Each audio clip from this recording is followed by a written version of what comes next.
is a Bramble Jam podcast.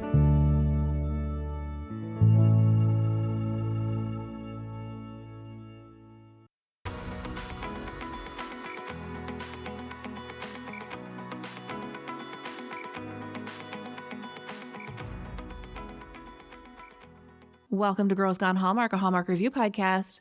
I'm Megan, and I'm a longtime Hallmark fan. I'm Wendy. I'm a former Hallmark hater. I just laugh every time I think about this. It is 10:01 p.m. On Friday night. It just makes me laugh. Good evening. Should we turn on our evening voices? Oh, our evening voices? No. I was like, our Coast radio, like, welcome lovers. That's what I meant. Yeah, I know. Today we are discussing The Way Home, Season 3, Episode 5, Reeling in the Years. Guys, if your eyes are not like wide open, like, oh my God, jaw hitting the floor. I'm just imagining people like turning that off and then like running to listen to this recap and like rehashing it with That's somebody. the dream, babe, isn't it? That's the dream. We hope that's what you did. We hope that's what brought you here. This episode format is going to be a little bit different. Previous episodes, we would like kind of break it down plot point by plot point. This episode functions a little more chronologically. And I think in previous episodes, there were all these storylines existing separately, and now they're all really feeding on each other. And I think it makes more sense to tell the story this way for this episode. All right. I hope. We're doing our best over here. It's some inside baseball, guys. It is really hard to like recap and review The Way Home because of the multi-storyline arcs. So much different than when we do a movie. Yeah. So we're finding our way a little bit to 3 seasons in, still finding our way. We just hope that you guys... We've gotten a ton of great feedback. Several people have said we are their favorite Way Home recap podcast. So thank you so much. We appreciate your feedback. We receive several emails after every episode saying they loved the recap. So thank you for being here. As a reminder, you can follow us outside of the podcast on Instagram. We are Girls Gone Hallmark. Yeah, jump into our Facebook group if you are still on Facebook. We have a group. There's some cool people there. We talk about The Way Home. It's not fanatic. It's not fanatic The Way Home in there. It's just like, yo, I had this question. This is now the second time I've said yo in this episode. I do that a lot. It's been a long morning. It's been a long morning. It has. We also have an email, girlsgonehallmark@gmail.com. That is the best way for you to send your Way Home questions and theories and thoughts. Yeah, because at this point, like, I think we're doing a mailbag episode once a week. Well, here's what I love is like the second the episode's over, those comments start rolling in on Spotify, on YouTube, into our email, into our DMs. So thank you. I appreciate it. I feel like you guys love to talk about this show and your theories. And with that said, let's talk about the show. All right. I was watching our previously on very carefully for hints. Same. There weren't any. No, it just went over the Noah date, Dell's date, the introduction of Max Goodwin, and the Colton sweater discovery. Yes, everything that had literally happened in the previously episode. No like deep cuts. However, there is a little bit of an Easter egg early on in this episode, and that is Chris Holden Reed's name is in the opening credits. Yes, Megan texted me. She's like, holy SHIT. KHR in the opening credits. Yes. I saw that and I was like, what? I had to pause it and text you because I cannot text while I'm watching this show because I have to watch it very carefully. This episode opens in 1974 and it opens with some home video footage. Colton is singing. Here's some cool things I noticed right up top. As soon as they pan to Alice, she hides her face because Alice is a good time traveler and she knows that if somebody sees this, it might be kind of weird. I didn't notice that. I did notice Kat like put her hand out when they showed her coming down the stairs. Where are these stairs coming from? Have you ever noticed before? Just the back behind the bar and the point. I don't know where they're going to. I've never seen it in the present day point. Correct. Like anybody come from back there. It just caught my attention this time. That's always Kat's entry method. So Alice and Kat start off this episode by arguing about who the time traveler is. Is it Casey or is it Colton? And they are split. Kat thinks it's Colton. Alice thinks it's Casey. But both of them are like, there's not enough evidence. And then Alice is like, if you're gonna stick around, be cool. Like, lay low. You're bad. You can't just keep walking into the point where all the teenagers are hanging out. It's weird. It is weird. However, Alice could be like, that's my mom. Can she? Yeah. Yeah. So it's not like that weird that she's just like there for the summer and she's also. It's not weird that she's like in Port Haven, but she's just like always shows up where the kids are. She's always around. Yes. Watching. Fortunately, there's Jasper, who like pops in and he's like, be cool, ladies, because they're kind of like they're not fighting, but they're having a heated conversation. Yeah. Meanwhile, poor Evelyn. Her little heart is breaking watching Dell watch Colton. I think there is this swell of empathy for the character of Evelyn. 1000%. And everybody loves her. She's so good. Devin Chichetto. She's great as Evelyn. And like everybody, well, my point of view is that like Evelyn's getting a raw deal. It sounded like. I am really of two minds about Evelyn because on the one hand, like I know that the Colton and Dell story has to happen. I think it's a really obviously important part of the story, but I am team Evelyn in these moments. Devin Chichetto is so great. Like I'm so all in on her. And I almost am like, please don't let this 1974 storyline wrap up in the same way people are like writing hard for Chris Holden Reed. I'm like, don't let her go away. Yeah.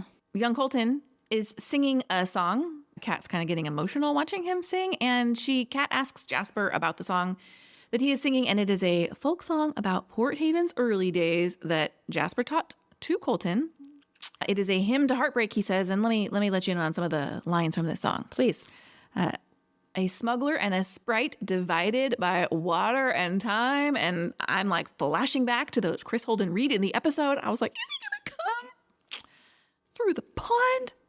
Though we loved you and me, we were never to be, so fare thee well.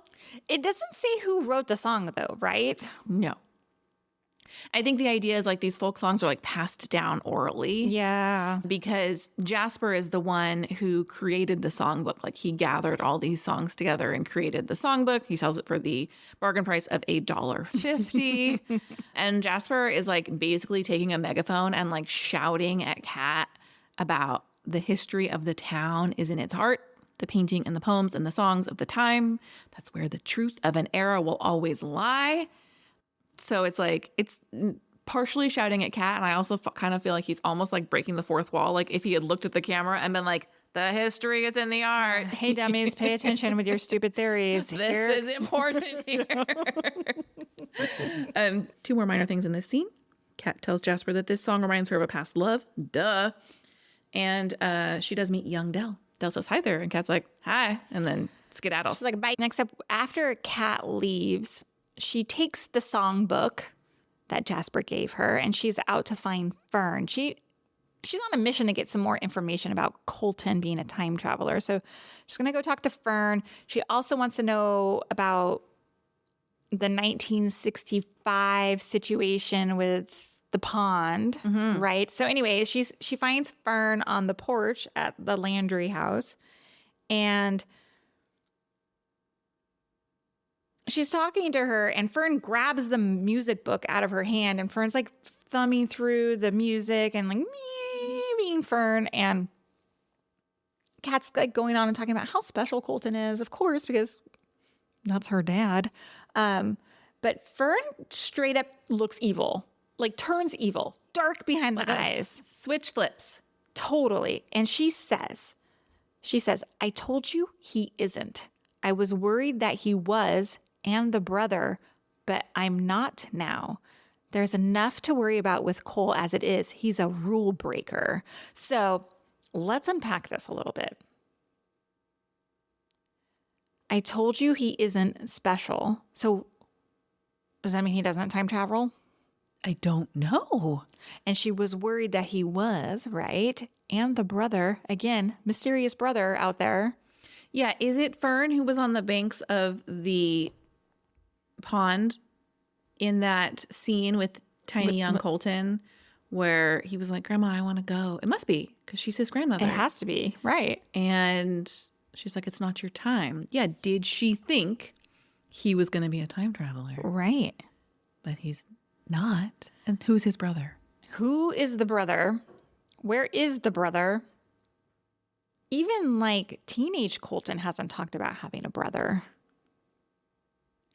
No. Could that brother be Vic's Dead? brother? Rick? Like, he says the brother, doesn't say Colton's brother.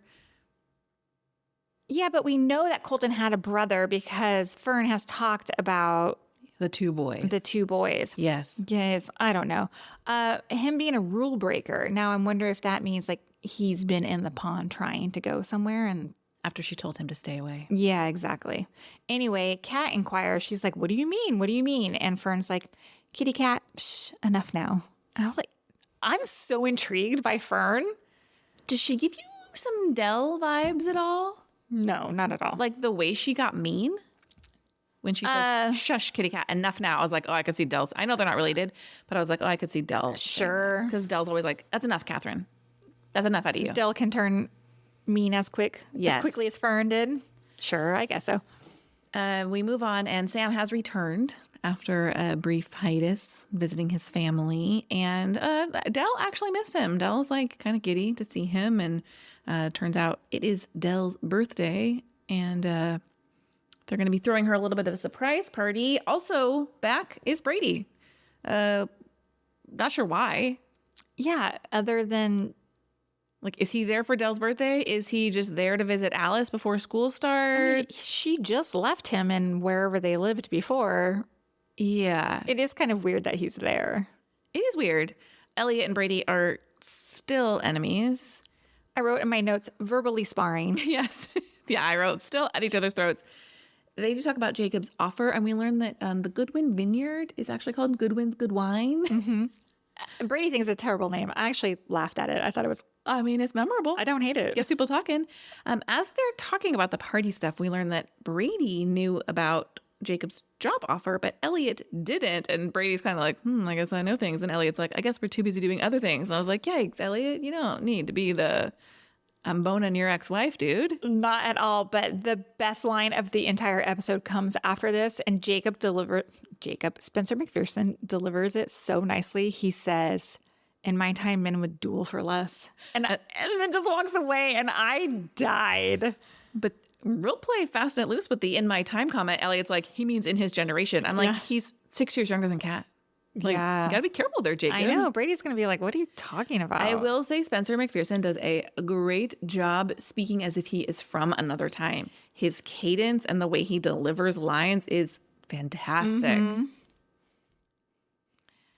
then we cut to linger more in the attic. in 1974. Yes, Evelyn and Alice are in Evelyn's new attic room. She says she had heard that an ancestor of hers kept his wife there, much like the Lady of Shalott locked in a tower. Second time it's been mentioned. Yes. And then Evelyn asks Alice if she's seen a movie called The Ghost and Mrs. Muir, which is about a ghost sea captain who tries to scare the lady who buys his house, scare her away, but instead they fall in love, much like a movie called The Spirit of Christmas from Lifetime that we reviewed. Oh yeah, you're right. Yeah. And Evelyn goes, what do you think the name of the wife was? And Alice is like, Mrs. Muir. She's like, no, the lady who was locked up here. And she says, let's call her Cassandra. And my notes are like, Casey? Cassandra is apparently a family name for the Goodwins. Colton comes upstairs while Dell's getting ready for their date. And Evelyn's like, let's contact this Cassandra with our Bobo Ouija board. It was a Bobo Ouija board, totally. Which is funny because I'm like, they had like Ouija boards in the 70s? Like, For sure. was it like a commercial board game? I mean, that's really what they call it these days. You can run down to your local Target and grab one. 1886 in Chestertown, Maryland, and patented in 1890 in Baltimore, Maryland. Well, this was 74. Sorry, my time frames are messed up. I don't know when they became like commercially available. Got it. While this is happening, we cut to present day, and Kat is looking through her piano bench, and she finds Jasper's music book. It has stood the test of time. They still own it. And she reads the lyrics, and it's dawning as she's reading them. We're seeing flashback images of her and Thomas. And I was like, let me tell you this. We get 2 folk songs in this episode. And I was like, I was very impressed with the dedication to creating these songs. I mean, lyrically, they're not like super complex, but they're beautifully written. Both of them tell a very interesting story. Yeah. And I thought, writing these songs for the purpose of this show, I appreciate the dedication to making that happen. Yeah, I wonder who did that. Yeah. That's a good question to ask. You know who. It is. Eventually. We're back in the attic. Back in the attic, they're over the Ouija board. Colton, a little bit hesitant, doesn't want to partake considering Rick's recent death. Uh-huh. A little spooked out. I don't blame him. They decide to what is it? The word conjure Cassandra, who is not even like a real person at this point. Like not like a real person, but like a... No, Evelyn's like, maybe her name was Cassandra because it's a family name. Right. Mm-hmm. Exactly. But anyway, then we hear a squeaky door and Del comes in, and all of a sudden then Evelyn, she's like, no, I need Colton. We need him to help us call this spirit. And then at this moment, we have Del and Alice officially meeting for the first time. Yes. Yeah, that was interesting. Evelyn is not subtle about trying to shoo Del out of the room. No, not at all. At this point, we do cut back to present day, and Kat and Elliot are talking on the porch swing about how she learned nothing new about Colton or Casey. But then she says, I discovered how good it feels to come home to you. She's talking about when she was traveling in 1974, of course. And here I am asking myself, this relationship is starting to feel very forced. Kat, for a few episodes to me, has felt like she is trying to talk herself in to being in the place with Elliot that she should be. Do you hear me snapping? Yes. And then she goes, we have what people could write songs about, right? And I was like, man, she's trying so hard. To convince herself, yeah. Because you have to think she doesn't imagine a world where she could be with Thomas. It doesn't make sense. She's like, if I can't have Thomas, I need to be happy with Elliot. Like, I have sabotaged my own happiness in the past. My comment after she says we have what people could write songs about, I was like, after seeing the look on her face during the Hot Thomas memory, I do not know if you have that kind of love, my friend. Yeah. To conjure these sweeping, carrying you through the waves moments. Elliot's not that guy. I know it hurts for some people to hear that. I just think people are so anti 1814 that they don't want to go back there. And so they're like happy to close that chapter. And they're like, Elliot's where it's at. Well, Elliot's the safer choice. And we are recording these out of order again, but there is some commentary in regards to the mundaneness of love, the reality of actual real life love. Yeah, I know. I've been married 20 years. I know what it as have I. The reality of that in our episode that came out yesterday. Okay. But you don't know that. I can only imagine. We're back in 74. They're doing the Ouija board, guys. They're doing the Ouija board. Colton's uncomfortable. There's lots of movement on the board. It's spelling things out. It's so scary. I'm not scared. I'm scared. I was like, I don't want to watch this at night. You're so funny. Were you watching it on your phone in bed at night? No, I was watching it in this big room with the big dark windows outside. And I was like, oh. You're like, cats in my bushes watching me. Watch this. So this is what it spells out. The first word it spells out is fire.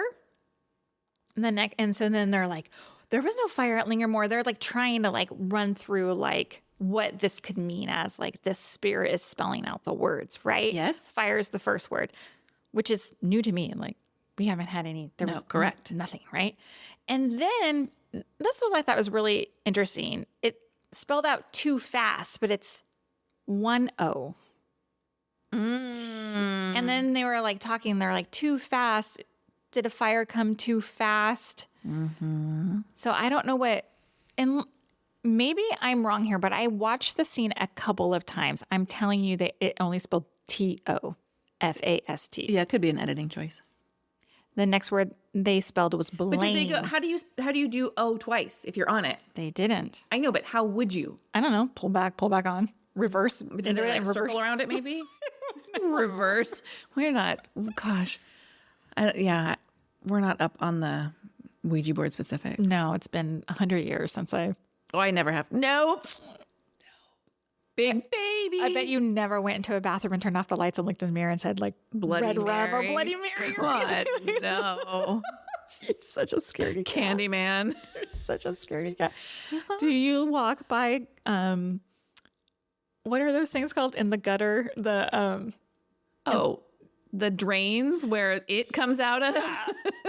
Pennywise. Yes. Are you scared of red balloons? I saw a scary movie preview on TikTok today, and I was like, "What are you doing to me?" Stars Megan Fahey from The Bold Type.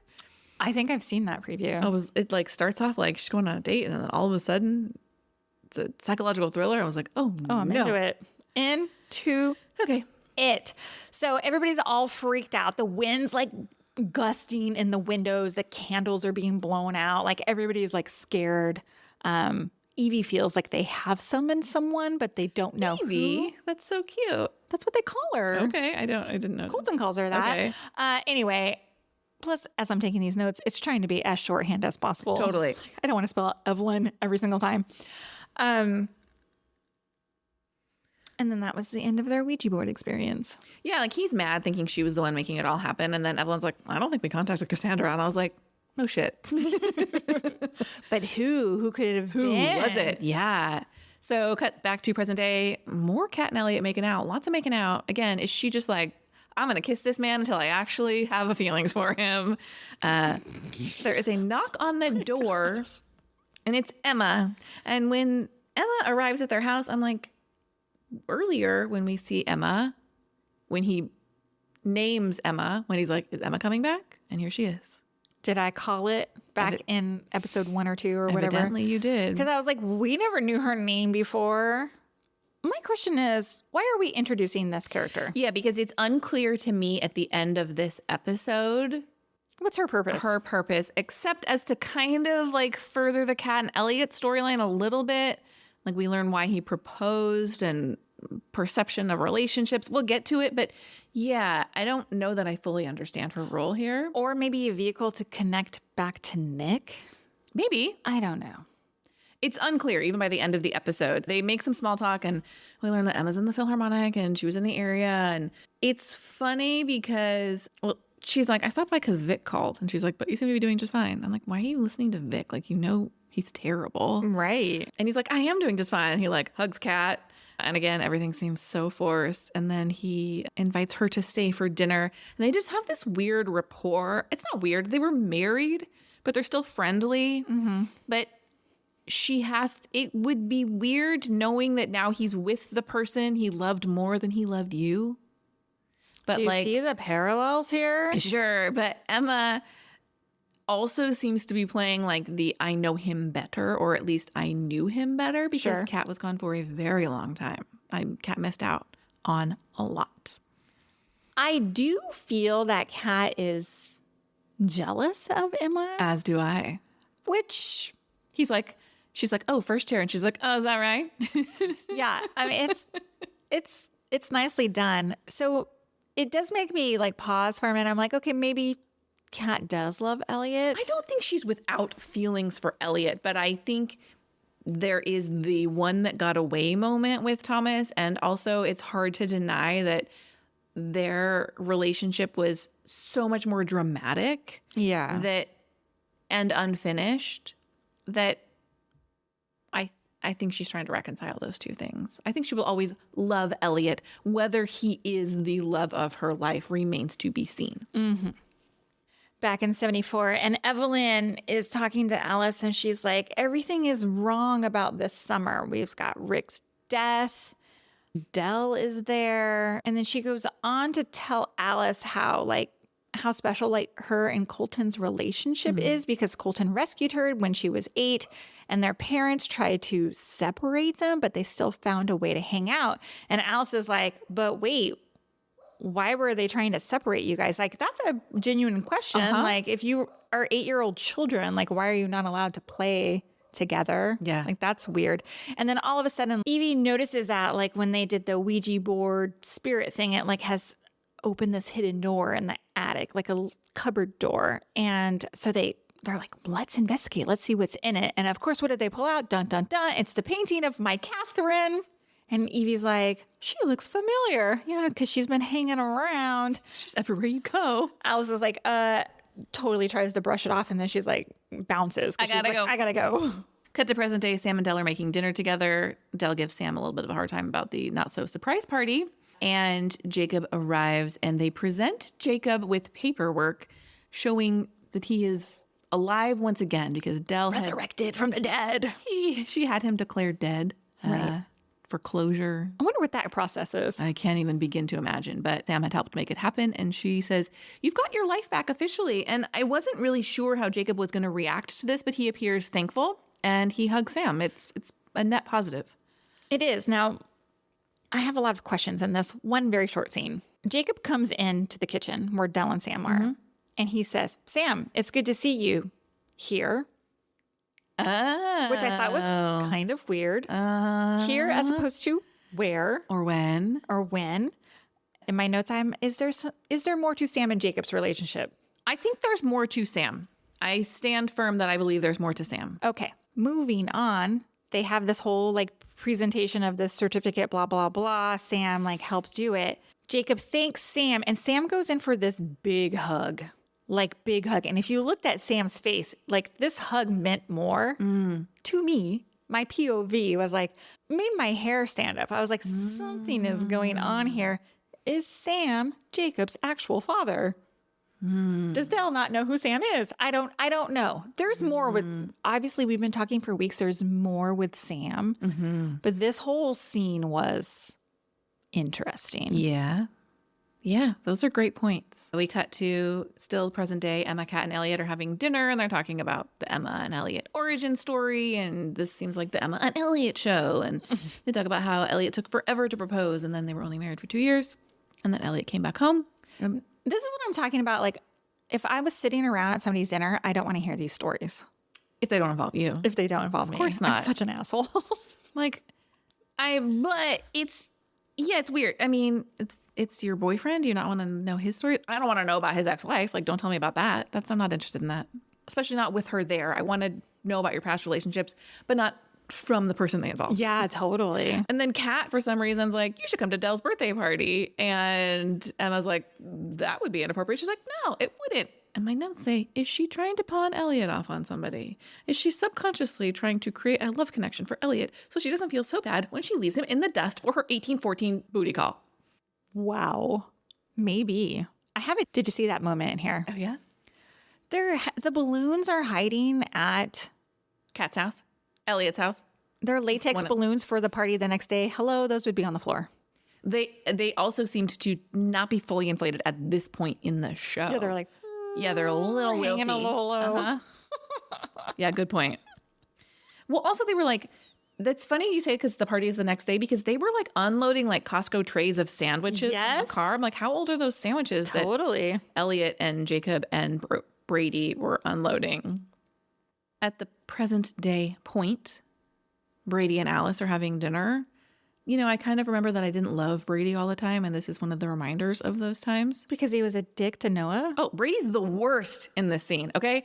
He talks about Alice's 5-year plan, and Alice is kind of like, we can tell. Alice's 5-year plan that she came home with after visiting her dad is like fully on the back burner. She's just like living in the moment with Noah, being besties with Evelyn back in 1974, trying to solve this other mystery. She's not really considering her 5-year PR goddess plan at this point. I have a thought about it. Okay. I think we're going to see this 5-year plan get blown to pieces. Oh.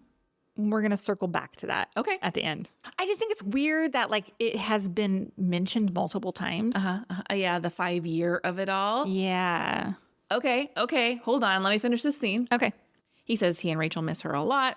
Hasn't been that long. And then Noah shows up, and Brady is not impressed by Noah. And Noah refers to himself as Alice's boyfriend, and they have like a cute moment. He's like, wait, really? Are we? Yes. Cute. I liked it. But Brady's an elitist. He is not cool with the fact that Noah owns a food truck and he doesn't have a 5-year plan. A little small town for him. She's 17 years old. I mean, it is Kat and Elliot all over again. Yeah. Like Brady came, they met at camp, and he was like, Elliot was too small town for him. She's 17 years old. Let her have her high school senior year boyfriend, please. Mm-hmm. He's an entrepreneur. Just let it be. Kat and Elliot are chatting at home about how meeting Emma was weird. And I will say that is the case. Kat's like, I never really thought about her. And in my mind, again, I'm like, if I was in a relationship with someone who had been married before and I didn't know any details, I'd be like, thinking about it all the time. Not all the time, but I'd be like, that's weird that I don't know anything about this person. Sure. Elliot says their marriage was futile because he never stopped loving Kat. And damn it, Kat is going to break his heart again. She says, why did you get married if you still loved me? And he said, I had to believe in the signs that were presenting themselves. And Kat mentions there is something about the one before the one. And then she sees a Thomas flashback. And which one of them is the one before the one, I ask you? Because I think she's trying to convince herself that Thomas is the one before the one. Oh, Thomas is The one. Uh-huh. Yeah. They kiss in this flashback. Kat starts to undress Thomas. And then It's pretty sexy scene. it is. It's a lot of removing of the clothes and passionate kissing. It's an interesting transition because they're sitting on the couch. She sees a Thomas flashback and then she wakes up. It cuts. There's no, at some point she went to bed. She's having a dream. Yeah. Dreaming about Thomas. We have Jacob. He's on the phone and he's accepting the job offer from Goodwin. And now I was confused in this scene because I was like, I thought he had already accepted the job offer. But I guess when he was talking with Elliot and Brady at the top of the episode, they were just he had been presented with the offer and he hadn't said he was going to go work for him. So anyway, he's like, yeah, I'm taking the job, whatever. Moving on, we have Alice and Kat, and they are talking about Alice and Evelyn finding the portrait. Mm-hmm. And Kat wonders, Kat says, well, when I found it, it was hanging in Lingamore, and she doesn't understand how it got to Goodwin's originally. So how did the painting get to the Goodwins? We don't know that yet. We don't know that. Although at the end of this episode, we have a pretty good clue. A pretty good clue. And this is all happening. They're at the point and they're getting their stuff. And Alice turns around and she physically runs into Max Goodwin. And Kat's like, that's Max Goodwin? That's Goodwin's son? What's his name? Charles? Lewis Goodwin's son. And then they start questioning the existence of Casey again. Kat's questioning, are you sure he's not just messing with you because he looks just like Casey? He's fully got Casey's eyes. Yeah. Cut to the party. Del gives a toast. Del's being quite nice here. She toasts all the people she loves, but mostly her toast is to Jacob, his resurrection, and to new chapters coming. Also at this party, Brady confronts Kat about Alice and Noah and says it's their job to make sure she's sticking to their goals. And I'm like, you suck. She's not smoking weed under the bleachers. I don't know what. She's, first of all, school hasn't even started yet. The school year hasn't even started. And second of all, she's not doing anything wrong by having a local townie boyfriend. Yeah, Brady's laying it on thick here about Kat's responsibility as a mother, and now you're not living under the same roof as her, which I do think is kind of weird, but also super easy for Brady to be Monday morning quarterbacking when he is not there on the day-to-day. Yeah, he's like, I'm supportive of you living with Elliot. And she's like, look, at the first sign she needs me, I'll come back home. And she's like, the move with Elliot will be temporary. But what I think all Elliot hears her say is the move will be temporary, when what she's trying to say is if Alice needs me, I'll reverse course. Yeah, this was a Hallmark classic 100%. Miscommunication. Elliot walks in, here's the very end of the conversation, and then that's the end of the scene. At this party, Emma's going to play the violin, and she picks up the old folk songbook, and she's playing, and she asks Alice to join in. I love listening to Alice sing. And when Kat realizes they're going to sing the songs from the songbook, she's going to have another Thomas flashback. She grabs Jacob's beer and takes a swig, which I love. Yeah, it was good. But we get a new song. She sings a song. Elliot hops in and joins in on the piano. And Some of the words of the song are, she was a healer, or so she had said, but she was led to the gallows and hung by the light of the moon. Kat's like, to Jacob, like, are you hearing this? Because it seems to be about Susanna. The witch did not look frightened, and when moonlight came back, the noose hung slack. She was gone by the light of the moon. And they're like, what happened? Because Susanna lived a long life, and could this be about her? What is going on? This scene is really, it's nicely done musically, and then it's really funny because like Kat jumps out and snatches the book, Yes. and like Dell's like, Catherine, what are you doing? She's like, oh my God, I thought we were winding down. Like, She's like, I thought we were done here. I thought that was really funny. Kat's like trying to understand, like, when was this written? What does it mean, stealing the sun? And then Rita comes in hot because Rita, no, she doesn't come in hot, but she comes in clutch because she knows the lore here is that back in 1816, there was some sort of like worldwide effect where there was no sun. A volcano ash blotted out the sun, but they blamed it on the witches because they did not have Twitter to tell them what was going on. Exactly. And then so we circle back to Kat now reiterating what Jasper says, that the history is in the art, it's in the music. So Because Susanna didn't mention anything about 1816 in her book, and she's like, the song made something more. Yeah, Kat, you think? Mm-hmm. And Elliot's like, y'all are overreacting? And Jacob's like, we gotta go back. yeah, I and was like, yes. all of us who loved season 2 are rejoicing at this moment. I think like season 2 or not like season 2, there is unfinished business with sure. Susanna and Thomas and the Goodwins and all of it. But I'm telling you, we are playing a dangerous game that we are just like jumping in the pond Agree. to go back to these years. Especially with Jacob jumping in the pond. And Yes. Kat too. She's the white witch. So yes. Dell apologizes to Alice for Kat ruining her birthday performance. And I was like, stop. But Alice then asks Dell about Evelyn, like their relationship as teenagers. And she tells her like Evelyn was in love with Colton. And Dell's like, I didn't know any of that. And Dell's going to Dell. And she snaps at Alice for bringing the reality of the situation to light to her. And she says, don't try to make me feel guilty about what Colton and I had, and stay out of my memories. She's real mean in this scene. Real mean to Alice. She also says, did I only think about myself that summer? Maybe I did. I got my happy ever after for as long as I could. What? Did she only think about herself that summer? She's 17 years old. Yes, but does my theory hold up that Dell is pregnant this summer, and did she give up that baby because she was only thinking about herself that summer? I don't know. Maybe, but she does talk about, I think it's in this scene, About leaving? about leaving at the end of the summer. That timeline's not timelining, is it? I mean, it's not timelining if you're assuming that Dell was sent to Lingermore to have this baby in secret. Right. So, more questions. More questions. Alice is really hurt by Dell yelling at her, and she runs off to the barn where Noah finds her. I call it the clubhouse. I can never remember what it's called, what they call it. I know it's like their little safe haven place that Colton built has a for name? them. I don't know. Does it have the loft? I don't know what it's called. I don't know. I always call it the barn. I don't know what it is. But Noah finds her there, and it's kind of a funny line. She's like, yeah, my grandfather built this for my mom and Elliot to hang out. And he's like, that's kind of progressive. And she's like, it wasn't like that. Like, they were just friends. But it is kind of funny. Like, they built them like a makeout space. But she's like, this was my mom and Elliot's safe haven, and now it's hers. And Noah's like, you're safe with me. I don't know what happened, but like, I'm here for you. Just like think about the right here, right now. Because we're like young and like life's not that hard. Yeah. I run a food truck. You're going to be in high school. Alice is like, life's not that hard, Yeah. really. Let me tell you what I've been doing the last 2 years. Let you in on a little secret, buddy. Noah brings up Max Goodwin, and he says, honestly, quite grossly, he says Max told him to lock it down and that 17-year-old Alice is wife material.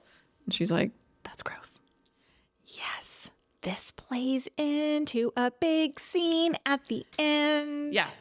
Jacob and Brady are on the porch, and Brady's congratulating him on the new job at Goodwin Good Wine.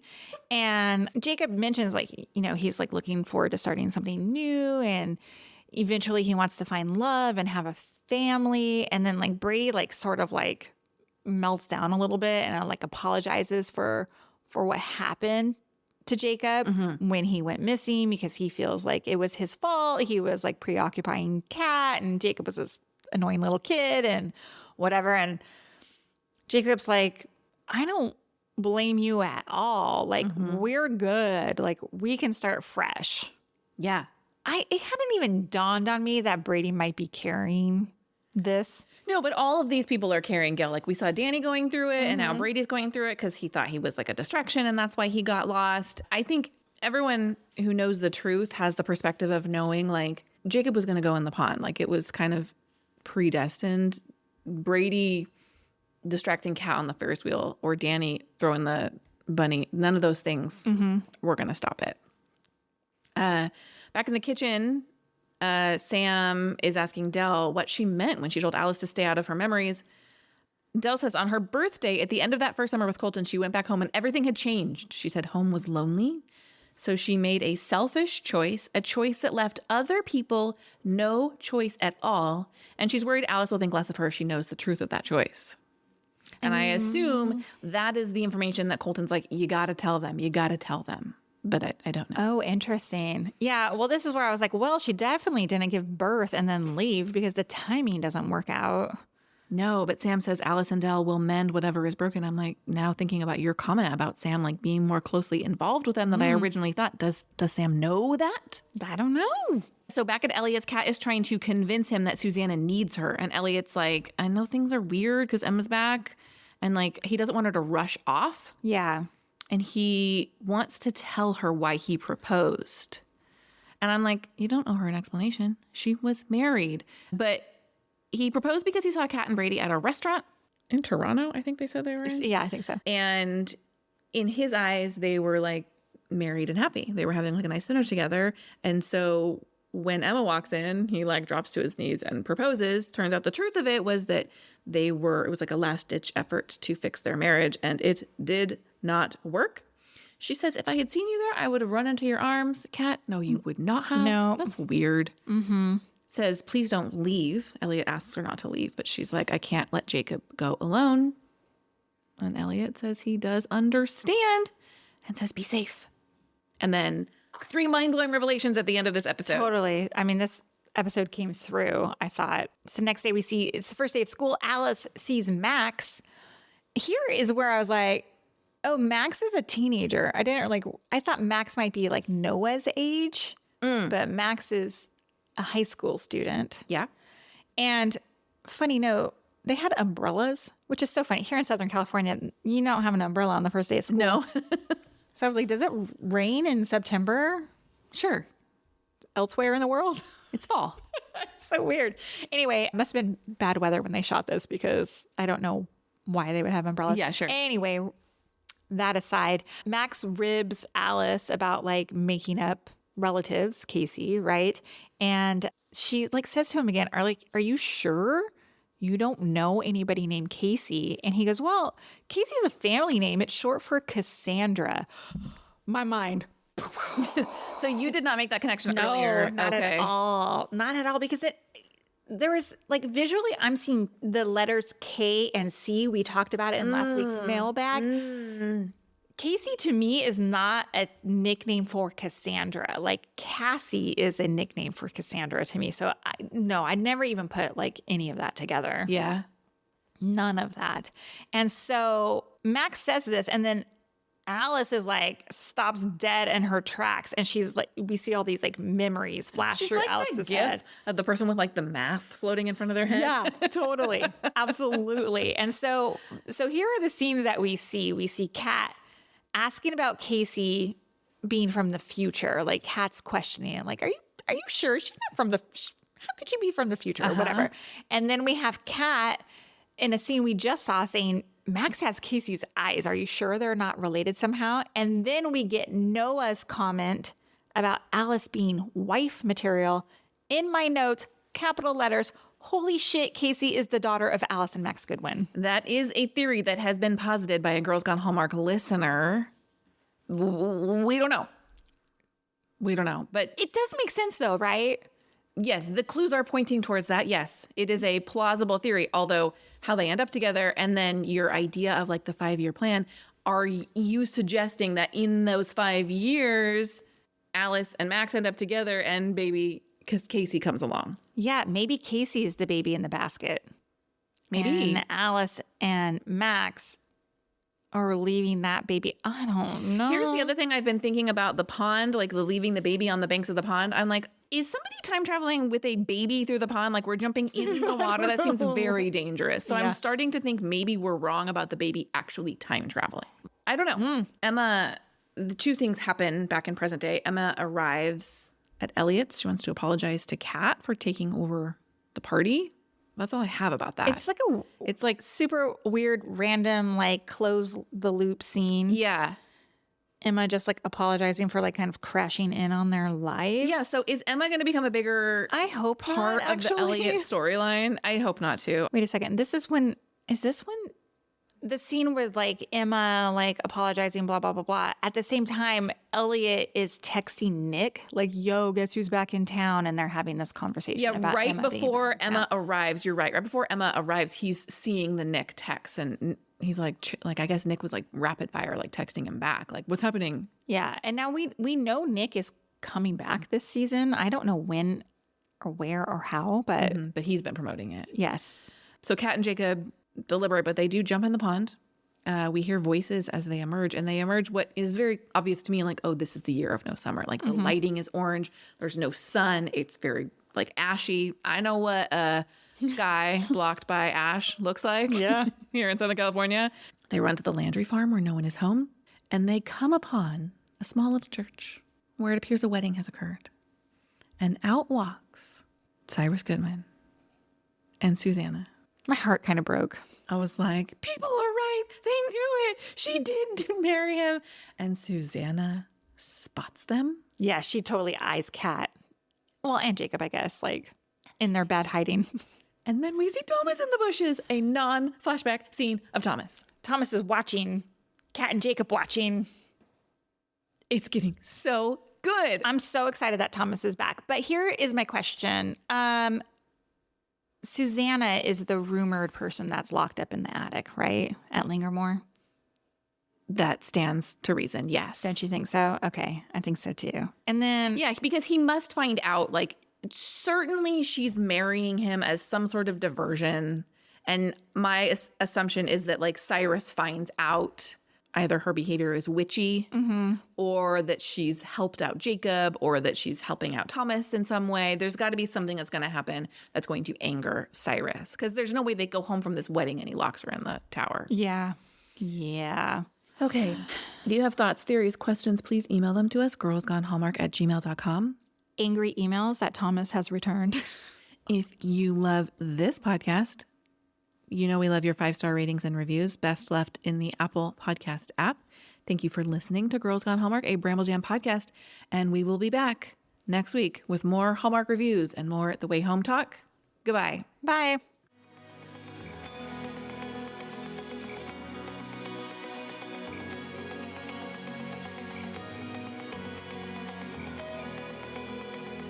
All right, friends, before we go, just a quick heads up. You're about to hear some ads. These little gems help us keep the show running and the Hallmark love flowing. So do with that info what you will. Grab a snack, hit the skip button, or maybe, just maybe, listen in and discover your new favorite product. Bye.